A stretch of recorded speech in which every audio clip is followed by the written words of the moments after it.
వీటిని మా సైడ్ జీడి మామిడి పండు అని పిలుస్తారు. కింద రెడ్ కలర్ లాగా ఉంది కదా, అది మేము తిన్నాము. కానీ ఎప్పుడు ఇలా పిక్కతో సహా నేను ఎప్పుడు చూడలేదు, ఫస్ట్ టైం చూస్తున్నా. ఈ పచ్చి జీడిపప్పుతో చాలా మంది నాన్ వెజ్ వండి యూట్యూబ్స్ లలో షేర్ చేస్తున్నారు కదా, అది చూసినప్పుడు అప్పుడే అనుకున్నాను ఒకసారైనా తెచ్చుకొని తినాలి మనం కూడా అని. బట్ నేను చాలా మందిని అడిగాను, దొరకలేదు నాకు. బట్ ఫైనలీ నా కళ్ళ ఎదురుగానే ఇవి దొరికాయి.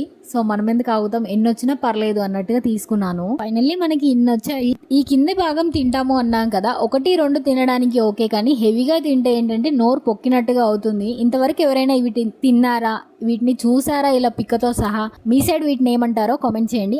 అండ్ ఈ పిక్కని ఎలా పలగొట్టి దాంట్లో ఉన్న పచ్చి జీడిపప్పు తీస్తారో మీకు తెలుసుంటే కామెంట్ చేయండి, నాకు యూజ్ఫుల్ అవుతుంది. బికాజ్ నేను ఫస్ట్ టైం ఇలా చేయడము, నాకు అది పైన పిక్క వీక్తుంటే ఎంత సాటిస్ఫైడ్గా ఉందంటే, ఫస్ట్ టైం చేసినప్పుడు ఇలాగే ఉంటుందేమో ఎక్సైట్మెంట్. పిక్కలు సెపరేట్ చేశాక ఇన్ని పిక్కలు వచ్చాయి. బట్ వీటిలో నుంచి పగల కొడితే ఎంత జీడిపప్పు వస్తుందో తెలియదు, కానీ కర్రీ వండడం మాత్రం